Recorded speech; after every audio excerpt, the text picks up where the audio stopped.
Afternoon. तर आत्ता वाजले तर कोमे जर फोन दे किती वाजलेत बघू आपण exact time.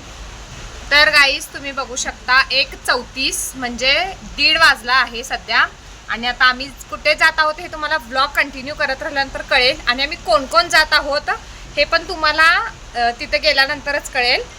So blog continue करत राहा, हळूहळू तुम्हाला समजेल.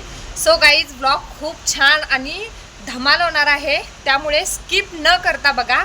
सो चला सोबत. तर गाईज फायनली आम्ही निघालो आहोत. इचलकरंजी स्टँडला जाणार आहोत आता. आणि तिथून आम्ही हातकणंगले बस पकडणार आहोत. पण आम्हाला आता बघायला पाहिजे की बस कुठे आहे नेमकी. तिकडं त्या साईडला कोमे, तिकडं कोमे हाय कर.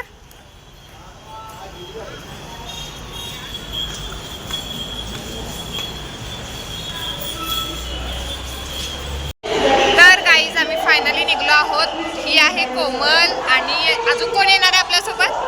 अजून आमच्यासोबत एक पर्सन येणार आहे, ते तुम्हाला ब्लॉगमध्येच कळेल.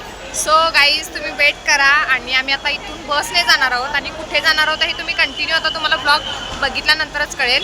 सो कंटिन्यू राहा.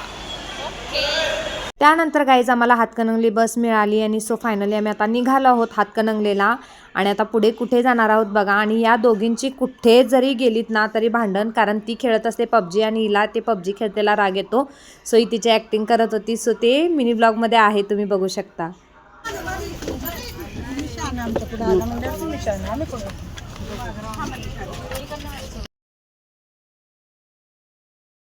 तर गाईज बघू शकता आम्ही पायी पायी जात होतो रेल्वे स्टेशन जवळ. तोपर्यंत म्हटलं गाईजना दाखवूया, म्हटलं की कुठे आहे रस्ता, कसा आहे, कुठे आहे स्टेशन. तर तुम्ही बघू शकता.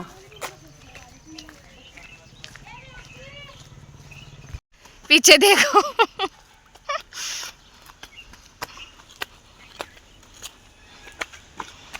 कोमे हीच आहे काय बघ ट्रेन.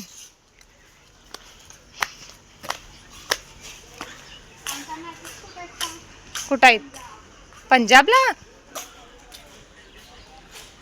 गाईज आम्ही आता आलो आहोत हातकणंगले रेल्वे स्टेशन मध्ये. आता आम्ही जाणार आहोत वरती. तर तुम्ही बघू शकता कोमी.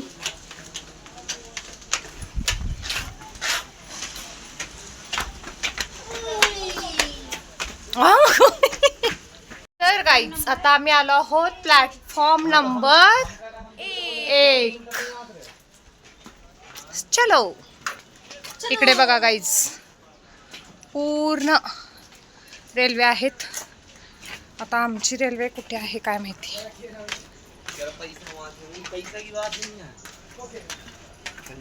तर गाईज आम्हाला एक आजी भेटल्या होत्या आणि त्यांचं संभाषण ऐकून असं वाटलं की त्या खूप शिक्षित आहेत. पण त्या शिक्षित जास्त नव्हत्या, पण त्यांचा अनुभव एवढा होता की ना असं वाटत होतं की त्या खूप शिकल्या आहेत. तर तुम्ही ऐका फक्त त्या काय काय बोलत आहेत. क्लिअर येणार नाही ऐकायला, पण तरीसुद्धा बघा. कोमल तर जास्तच ऐकत आहे त्यांचं, कारण तिला असं इंटरेस्ट येतो कोणतरी जास्त बोलायल्यानंतर. नाही जाऊन नाही, फक्त जायचं 250, जनरल 150. नाही माझ्या मैत्रिणीचा मुलगा टीचर पण तिथे आहे. असं भेट घेऊन केला डॉक्टर झालता.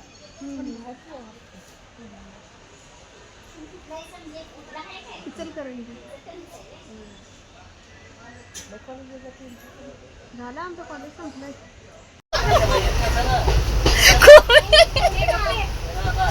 उतर की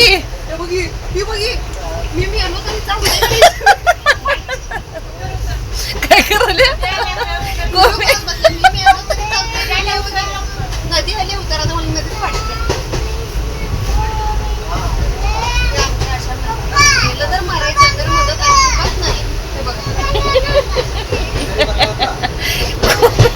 तुला काय गरज आहे उतरायची पडकी गप. हा तुम्हाला तर गेलं की पेट मध्ये सगळ्यात हा धुवून जायचं, तर मी असं करणार.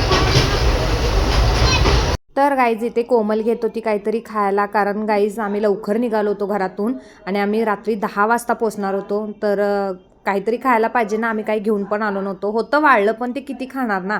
आणि त्यानंतर इथे बघू शकता गाईज, श्रुती नाही त्या एका आजोबांसोबत एवढं बोलत होती, तिला आमच्याशी काहीच फरक पडत नव्हता. तिला एवढा इंटरेस्ट होत होता ना त्यांचं काहीतरी विचारायचं, आपलं काहीतरी सांगायचं.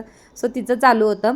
त्यानंतर ना गाईज खाली ट्रेनमध्ये बसल्यानंतर ना, खिडकीच्या साईडला बसल्यानंतर जो व्ह्यू होता ना, दी बेस्ट व्ह्यू. मग त्यानंतर काय आमची ट्रेन फायनली थांबली 9:15 वाजता. आणि हे बघा 2 कपल जोडी आम्हाला न्यायला आले होते, साक्षी आणि मनोज. सो फायनली आम्हाला ते घ्यायला आले होते. आम्ही खूप कंटाळलो होतो गाईज आणि स्टेशन लांब पण होतं.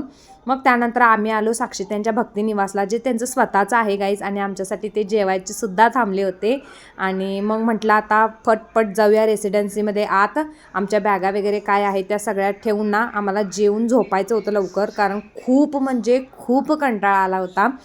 आणि अवस्था तर इतकी वाईट झाली होती ना की काही सांगूच नका. आणि आमच्यासाठी हे साक्षी आणि तिचे दीर वगैरे सगळे जेवायचे थांबले होते.